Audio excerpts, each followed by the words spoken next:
Friends, இந்த வீடியோவில் நம்ம நாளைக்கு நிஃப்டி 50 அண்ட் சென்செக்ஸ் அதுக்கான ப்ரீ மார்க்கெட் ரிப்போர்ட் பார்க்கலாம். அதுக்கு முன்னாடி இன்றைக்கான போஸ்ட் மார்க்கெட் ரிப்போர்ட் எப்படி முடிஞ்சது அப்படின்றத ஒரு கிளான்ஸ் செக் பண்ணிடலாம். இன்றைக்கி கேப் அப்பில் தான் ஒரு 37 பாயிண்ட்டு நிஃப்டி 50 கேப் அப்பில் தான் கிடச்சிது.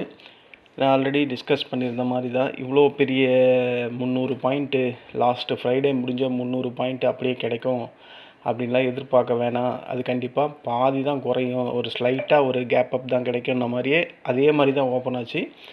அதுக்கப்புறம் ஓப்பன் ஆன இடத்துலேருந்து மார்க்கெட் சிவியரான செல்லிங். இது சென்செக்ஸு. நிஃப்டி 50ல் வந்தால் நிஃப்டி 50ல் வருவோமே, சிவியரான ஒரு செல்லிங் பாருங்களேன். பாருங்கள், ஒரு 37 பாயிண்ட்டு பாசிட்டிவில் ஓப்பன் ஆகிட்டு அங்கேருந்து எது வரையும் லோ வந்திருக்கு, 24,242 வரையும் வந்திருக்கான். அங்கேருந்து அப்படியே ரிவர்ஸ். நான் இந்த இடத்துல ஒரு கால் எடுத்தேன், எக்ஸாக்டாக இந்த இடத்துல எடுத்தேன். அதாவது இந்த சப்போர்ட்டை அது டச் பண்ணும் போது நான் அங்கேயே எடுத்துட்டேன். எனக்கு ஸ்டார்டிங்கில் லாஸ் தான் போச்சு. லாஸு பார்க்கும்போதே பயங்கர லாஸாக இருந்தது. 3000 ரூபாய்க்கிட்ட லாஸ் இருந்தது 2 லாட்டில். அது ரிவர்ஸ் ஆகுன்றது எனக்கு கன்ஃபார்மாக தெரியும். அப்படியே ரிவர்ஸ் ஆச்சு. ஏன்னா இந்த இடம் அப்போது ஸ்ட்ராங்கான சப்போர்ட்டாக இருந்தது. ஸோ மார்க்கெட் இங்கேருந்து அந்த நியூஸ் பேஸ்டுக்கு தான் இறங்குது அப்படின்றத நான் ஐடென்டிஃபை பண்ணி அங்கே வெயிட் பண்ணேன். இங்கேயே நான் நல்லா ப்ராஃபிட் பண்ணிட்டேன் ஃபஸ்ட்டு கேண்டில்லையே. ஏன்னா அது கண்டிப்பாக ரிவர்ஸ் ஆகும் அப்படின்ற மாதிரி தெரிஞ்சுது. இன்றைக்கி மார்க்கெட்டில் எக்கச்சக்கமான வெலாட்டிலிட்டி. மார்க்கெட் பாருங்களேன், இது வரையும் வந்திருக்கானா 24,238. ஹை எங்கே போயிருக்கான் 24,479, 480னே வைங்களேன். நல்ல ஏற்ற இறக்கம் ஒரு 300-350 பாயிண்ட்டுக்கு. கடைசியில் நிஃப்டி 50 ஒரு 11 பாயிண்ட்டு பாசிட்டிவில் முடிஞ்சிருக்கு. இவ்வளோ பெரிய ஏற்ற இறக்கத்தில் எப்படியோ மார்க்கெட்டை தள்ளாடி ஒரு 11 பாயிண்ட் பாசிட்டிவில் முடிச்சிட்டாங்க. இன்றைக்கி மார்க்கெட்டில் ஏன் இவ்வளோ பெரிய ஒரு செல்லிங் ப்ரெஷர் அப்படின்றது நமக்கு எல்லாருக்குமே நல்லா தெரியும். இருந்தாலும் நம்ம போஸ்ட் மார்க்கெட் ரிப்போர்ட்டில் அதை சொல்லிடணும்.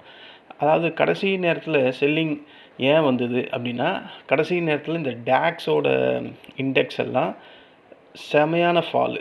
இப்போவே அவன் 323 பாயிண்ட்டு மைனஸ். அவன் ஓப்பன் ஆகும்போதே மைனஸில் தான் ஓப்பன் ஆச்சு காலையில்.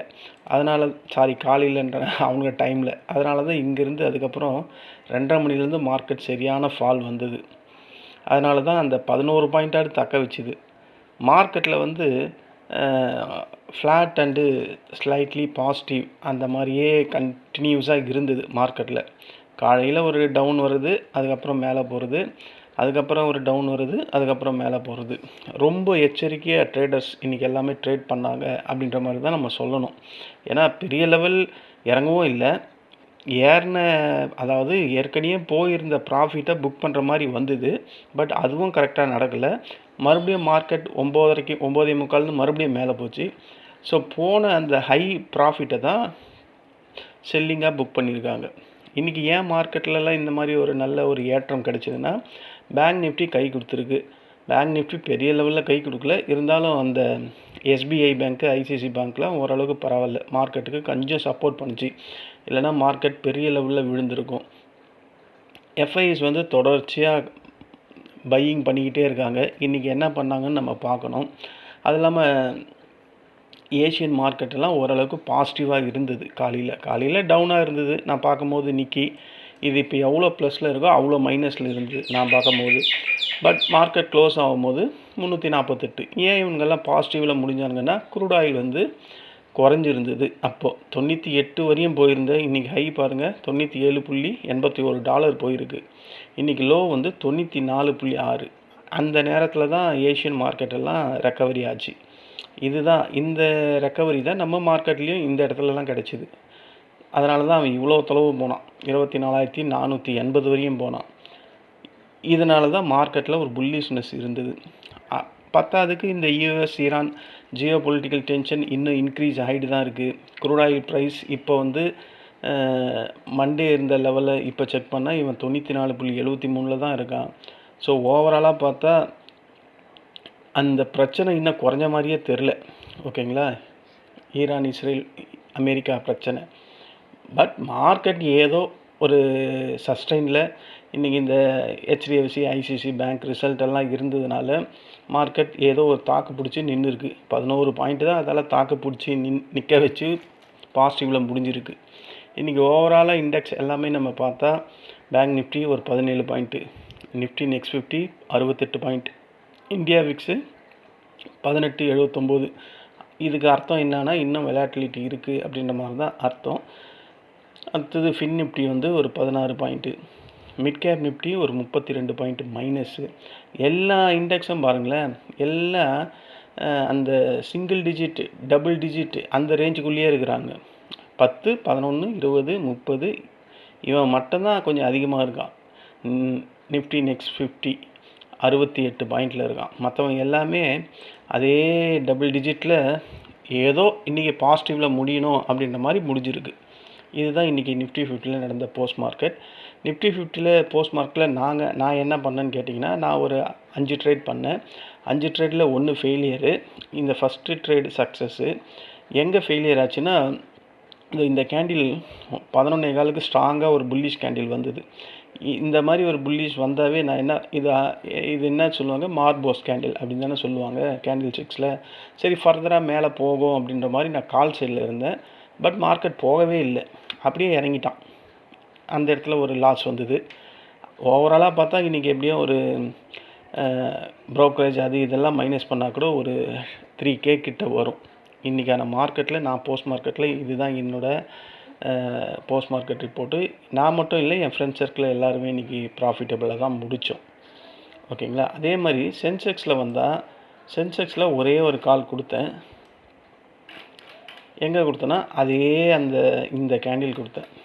இந்த கேண்டில் மார்க்கெட்டில் இவ்வளோ பெரிய ஸ்ட்ராங்கான ஒரு பியரிஷ் வந்துட்டு அகைன் ஒரு ஸ்ட்ராங்கான புல்லிஷ்.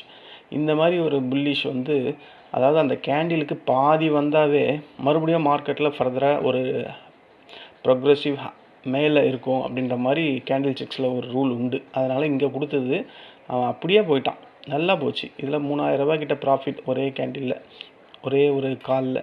இதுவும் என் ஃப்ரெண்ட்ஸ் குரூப்பில் கொடுத்தேன். இதுவும் இன்றைக்கி சக்ஸஸாக முடிஞ்சுது. அதுக்கப்புறம் இதில் எதுவுமே கொடுக்கல. நாளைக்கு நம்ம நிஃப்டி 50க்கு வீக்லி எக்ஸ்பைரி இருக்குது. அதுக்கு முன்னாடி வேர்ல்டு மார்க்கெட் இப்போ எப்படி ட்ரேட் ஆகுது அப்படின்றத ஒரு கிளான்ஸ் செக் பண்ணிடலாம். இப்போ வேர்ல்டு மார்க்கெட்டில் வந்தால் டவ் 30 இது லாஸ்ட்டு ஃப்ரைடே நடந்தது, அதை இப்போ பார்க்க வேணாம். இப்போ நடக்கிற FTSE வந்து 71 பாயிண்ட் மைனஸில் இருக்குது. CAC 40 95 point minus. டேக்ஸ் வந்து 333 பாயிண்ட் மைனஸு. நிக்கி வந்து பாசிட்டிவில் முடிஞ்சிருக்கு 349. ஆங்சங் வந்து 201 பாயிண்ட் ப்ளஸ்ஸு. ஷாங்காய் வந்து 31 பாயிண்ட் ப்ளஸ்ஸு. நம்ம NSE Nifty 11 point plus. BSE Sensex வந்து 27 பாயிண்ட் ப்ளஸ்ஸு. STI வந்து 6 point plus. காஸ்பி 27 point plus. US dollar லைட்டாக இன்க்ரீஸ் ஆகிருக்கு. ஏன்னா க்ரூட் ஆயில் ப்ரைஸ் இன்க்ரீஸ் ஆனால் டாலர் இன்க்ரீஸ் ஆகும். டாலர் இன்க்ரீஸ் ஆனால் கோல்டு கீழே விழும். கோல்டு வந்து 4840 குறைஞ்சிருக்கு. சில்வர் குறைஞ்சிருக்கு. காப்பர் குறைஞ்சிருக்கு. க்ரூட் ஆயில் 88,370 ட்ரேட் ஆகுது. இது 80 இருந்தது. இன்றைக்கி காலையில் ஹை 91 நான் பார்த்தேன். இது இருக்குது பாருங்கள், 91.20 வரையும் போயிருக்கு. ஸோ இந்த க்ரூட் ஆயில் பிரச்சனை கண்டிப்பாக ஓய போகிறது கிடையாது. அமெரிக்கா ஈரான் பிரச்சனையும் ஓய போகிறது கிடையாது. அதனால் க்ரூட் ஆயில் எப்போவுமே தலைவலியாக தான் இருக்கும்னு நினைக்கிறேன் நம்ம இந்தியன் மார்க்கெட்டில். இப்போ நடக்கிற டவ் ஃபியூச்சரில் எவ்வளோ ட்ரேட் ஆகுது அப்படின்னு பார்த்தா -216 பாயிண்ட். இப்போ மணி 6 ஆகுது. நாஸ்டாக் கம்போசிட் அதில் எவ்வளோ ஆகுதுன்னா 103 பாயிண்ட்டு மைனஸ், 104னே வைங்களேன், 104 பாயிண்ட் மைனஸில் ட்ரேட் ஆகுது.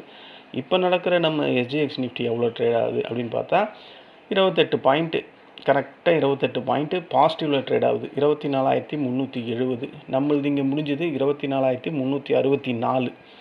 ஓகேங்களா. எப்படியும் நமக்கு இப்போ வரையும் ஒரு கேப் டவுன் ஓப்பனிங் அப்படின்றது தான் இங்கே ஷோ ஆகுது. ஏன்னா மேக்ஸிமம் ஃப்யூச்சருக்கும் ஸ்பாட்டுக்கும் 150 பாயிண்ட் இருக்கும். அட்லீஸ்ட் ஒரு 100ஆவது இருக்கும். வெரி க்ளோஸாக நம்ம வந்து மந்த்லி எக்ஸ்பைரியில் இருக்கோம். அட்லீஸ்ட் ஒரு 70 பாயிண்ட்டாவது இருக்கணும் வேரியேஷன். அது இல்லை, ஜஸ்ட் 24 தான் இருக்குது. அப்போது இப்போ வரையும் இந்த 6 மணி வரையும் வேரியேஷனில் செக் பண்ணால் மார்க்கெட் டவுனில் ஓப்பன் ஆகிறதுக்கான வாய்ப்பு தான் இருக்குது. இப்போ இந்த க்ரூட் ஆயில் தான் டிசைட் பண்ணும் இனிமேல் US மார்க்கெட்டை. இவன் 94 இதுலேயே இருந்தானா மார்க்கெட் நல்லா தான் இருக்கும். 100 போயிடுச்சுன்னா கஷ்டம் மார்க்கெட். அதனால் US மார்க்கெட் க்ரூட் ஆயிலை பேஸ் பண்ணி ட்ரேட் ஆகும். அது இல்லாமல் அந்த ஜியோ பொலிட்டிக்கல் டென்ஷன் ப்ரெஷர் இன்னும் அதிகமாக தான் இருக்குது. இப்போது ஒரு நியூஸ் பார்த்தேன், ஈரானோட சரக்கு கப்பலை அமெரிக்கா வந்து துப்பாக்கி முனையில் அரெஸ்ட் பண்ண மாதிரி. இதெல்லாம் எங்கே போய் முடிய போதோ தெரில. 2 வாரம் உடன்படிக்கை போர் நிறுத்தம்னு சொல்லிக்கிறான். எதுக்கு இப்போ வந்து இந்த மாதிரி பண்ணணும்? இவன் பண்ணுறத தட்டி கேட்கறதுக்கு எவனுக்கும் தைரியமும் இல்லை வேர்ல்டு நாட்டில். இது அவனே ஒப்பந்தம் போடுறான், அவனே மீறுறான். இது என்னத்தை சொல்கிறதுனே தெரியல. சரி, அதை விட்டுருவோம். இப்போது அவங்க மார்க்கெட் 7 மணிக்கு ஓப்பன் ஆகும்.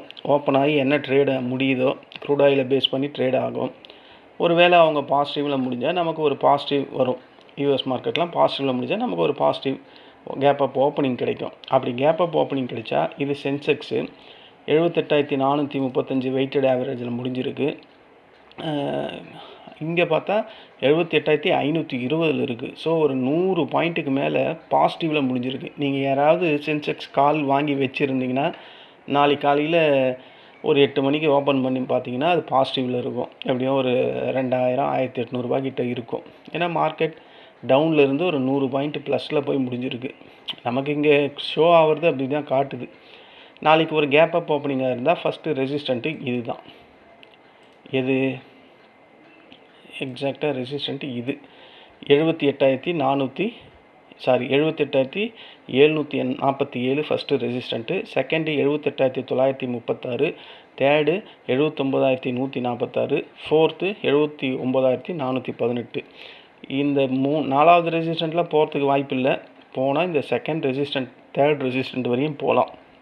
இல்லை ஒரு கேப் டவுன் ஓப்பனிங் கிடைக்குது அப்படின்னா ஃபஸ்ட்டு சப்போர்ட்டு இன்றைக்கி ரீச் பண்ணால் பார்த்தீங்கட்டாலோ 78,214 அதுதான் ஃபஸ்ட்டு சப்போர்ட்டு. அதையும் உடைச்சானா அதுக்கப்புறம் இருக்கிறது இந்த சப்போர்ட்டு. இது எங்கே இருக்குன்னா 77,973 இருக்குது. அதையும் ஸ்ட்ராங்காக உடைச்சா அதுக்கப்புறம் இருக்கிற லாங் சப்போர்ட்டு 77,611 இருக்குது. அதையும் உடைச்சதுன்னா 77,280. இந்த 4 சப்போர்ட்டு போதும் சென்செக்ஸ்க்கு. நாளைக்கு நிஃப்டி 50 வீக்லி எக்ஸ்பீரியன்றதுனால கொஞ்சம் வெலாட்டிலிட்டி அதிகமாக இருக்கும். வெலாட்டிலிட்டி இண்டெக்ஸை நம்ம இப்போ செக் பண்ணோம், எவ்வளோ இருந்தது? 18.79 இருக்குது. ஸோ வாய்ப்புகள் அதிகம். நிஃப்டி 50 வந்துடுவோம். நிஃப்டி 50 வந்தோம்னா ஒரு கேப் அப் ஓப்பனிங் கிடைக்குது அப்படின்ற மாதிரி பட்சத்தில் இது ஒரு பேஸ் 24,330 முடிஞ்சிருக்கு. வெயிட்டட் ஆவரேஜில் 364. ஸோ 34 பாயிண்ட் பாசிட்டிவில் தான் முடிஞ்சிருக்கு. இங்கேருந்து ஒரு கேப் அப் ஓப்பனிங் கிடைக்குது அப்படின்னா ஒரு ஃபஸ்ட்டு ரெசிஸ்டண்ட்டாக 24,410 இங்கே தான் இருக்குது. 24,408 இருக்குது. ஓகேங்களா, ஃபஸ்ட்டு ரெசிஸ்டண்ட். செகண்ட் ரெசிஸ்டண்ட்டு இந்த மோர் தென் டைம்ஸ் இங்கே வந்து இன்றைக்கி தொட்டான் பார்த்தீங்களா, 24,462, அது செகண்ட் ரெசிஸ்டண்ட்டு. இதை ஸ்ட்ராங்காக உடைக்கிறதே கஷ்டம். இன்றைக்கி எத்தனை வாட்டி 1 2 3 4 5 6 7 8 டைம்ஸ் அட்டன் பண்ணிட்டு தான் இறங்கியிருக்கு. ஸோ இதை உடைக்கிறது கஷ்டமானதாக இருக்கும். நாளைக்கு உடச்சிட்டானா 24,500 சைக்காலஜிக்கல் ரெசிஸ்டண்ட். இந்த 3 ரெசிஸ்டண்ட் போதும் நிஃப்டி 50ல். ஒருவேளை ஒரு கேப் டவுன் ஓப்பனிங் கிடைக்குது, யூஎஸ் மார்க்கெட்லாம் டவுனில் முடியுது, க்ரூட் ஆயில் ப்ரைஸும் இன்க்ரீஸ் ஆகுது அப்படின்னா ஃபஸ்ட்டு சப்போர்ட்டு 24,263 ஒரு லாங்காக இருக்குது. அங்கே தான் சப்போர்ட் இருக்குது, வேறு எங்கேயும் இல்லை. அதை உடைச்சதுன்னா 24,209 இருக்குது அடுத்த சப்போர்ட்டு. அதையும் உடைச்சதுன்னா 24,165 தேர்ட் சப்போர்ட். அதுக்கும் கீழே வந்தால் இந்த கடைசியாக வந்த 16 ஏப்ரலோட லோ 24,114. எனக்கு தெரிஞ்சு மார்க்கெட் எக்கச்சக்கமாக கேப் அப்போ விட்டு போயிருக்கு. இங்கே பாருங்க, இது வரையும் இருக்குதுங்க கேப்பு. இங்கே இல்லை, இது வரையும் இருக்குதுங்க கேப்பு. இந்த கேப்பை நோக்கி மார்க்கெட் வர்றதுக்கு தான் வாய்ப்பு இருக்குது. பார்ப்போம் எது வரையும் இருக்குது. 23,843 வரையும் இருக்குது அந்த கேப்பு. அவ்வளோ கீழ் நோக்கி மார்க்கெட் வரணும். இன்றைக்கி எஃப்ஐஎஸ் என்ன பண்ணாங்கன்றதை நம்ம செக் பண்ணி பார்க்கணும். ஏன்னா இவ்வளோ பெரிய கேண்டில்லாம் வந்திருக்கு. எஃப்ஐஐ செல் பண்ணாங்களா டிஐ செல் பண்ணாங்களா தெரில. ஆனால் ஒரு 3-4 நாளாக எஃப்ஐஎஸ் வந்து கொஞ்சம் கொஞ்சமாக பை பண்ணிக்கிட்டு தான் இருந்தாங்க. இன்றைக்கி ஒரு வேளை மொத்தமாக செஞ்சு விட்டாங்களா என்னன்னு நம்ம பார்க்கணும். ஓகேங்களா, இதுதான் நாளைக்கான ப்ரீ மார்க்கெட் ரிப்போர்ட்டு. இங்கே ஒரு டிஸ்க்ளைமர், இங்கே நான் கோடிட்டு காட்டியிருக்க இந்த ரெட் லைன், இந்த ப்ளூ லைன், இந்த க்ரீன் லைன், இதை பேஸ் பண்ணியெல்லாம் எந்த ஒரு ட்ரேடும் பண்ணாதீங்க. இந்த லைனை பேஸ் பண்ணி ட்ரேட் பண்ணிங்கன்னா கண்டிப்பாக பண இழப்பு அபாயம் அதிகமாக இருக்கிறதுக்கு வாய்ப்பு இருக்குது. ஏன்னா இந்த லைன்ஸ் எல்லாம் ஒரு எஜுகேஷன் பர்பஸ்க்காக நாங்கள் போட்டிருக்கேன். நீங்கள் இதை பிளைண்டாக அப்படியே ஃபாலோ பண்ணி ட்ரேட் பண்ணிங்கன்னா கண்டிப்பாக பண இழப்பு அபாயம் பெரிய லெவலில் உண்டாகும். அதனால் இதை நம்பியெல்லாம் ட்ரேட் பண்ணாதீங்க. உங்களோட ஸ்ட்ராட்டஜி என்னவோ அதை எக்ஸிக்யூட் பண்ணுங்கள். அதில் கரெக்டான டைமில் மார்க்கெட் கண்டிஷனை பொறுத்து அதுக்கேற்ற மாதிரி ட்ரேட் பண்ணுங்கள். கண்டிப்பாக ப்ராஃபிட் பண்ணலாம். இன்றைக்கி கண்டிப்பாக ஆப்ஷன் பையர்லாம் ப்ராஃபிட் பண்ணியிருக்கலாம் அப்படின்ற மாதிரி தான் எனக்கு ஃபீல் ஆச்சு. ஏன்னா மார்க்கெட்டில் நல்ல வெலாட்டிலிட்டி அப்ஸ் அண்ட் டவுன்ஸ் இருந்தது. ஏற பக்கமும் இருந்தது, இறங்குற பக்கமும் இருந்தது. கண்டிப்பாக பிடிச்சிருக்கலாம். கரெக்டான அந்த டைமிங்கை யூஸ் பண்ணியிருந்தால் கண்டிப்பாக பிடிச்சிருக்கலாம். ஏன்னா நான் இன்றைக்கி பிடிச்சேன். என் ஃப்ரெண்ட்ஸ் குரூப்பில் எல்லாருமே பிடிச்சோம். ஓகேங்களா? 5 காலில் 1 ஃபெயிலியர், 4 சக்ஸஸ்ஸு. ஃபஸ்ட்டு காலே நல்ல கெஸ்ஸுன்னெலாம் சொல்ல முடியாது. எனக்கு இது கன்ஃபார்மாக தெரியும். ஏன்னா மார்க்கெட் ஒரு ப்ரெஷரில் இறங்குது. மடன்னு இறங்குச்சு. கண்டிப்பாக ரிவர்ஸ் ஆகிடும்னு எனக்கு தெரியும். ரிவர்ஸ் ஆகிட்டான். ஸோ அதனால் அங்கே பிடிச்சிட்டேன். இதுதான் ஃப்ரெண்ட்ஸ் இன்றைக்கான போஸ்ட் மார்க்கெட்டும் நாளைக்கான ப்ரீ மார்க்கெட் ரிப்போர்ட்டும். இந்த வீடியோ உங்களுக்கு பிடிச்சிருந்தா என்னுடைய சேனலை சப்ஸ்கிரைப் பண்ணுங்கள். உங்கள் ஃப்ரெண்ட்ஸ் அண்ட் ரிலேட்டிவ்ஸ் அவங்களுக்கும் ஃபார்வர்ட் பண்ணி இந்த சேனலை சப்ஸ்கிரைப் பண்ண சொல்லுங்கள். நம்ம நாளைக்கு இன்ட்ராடே டைமில் மீண்டும் சந்திக்கலாம். நன்றி, வணக்கம்.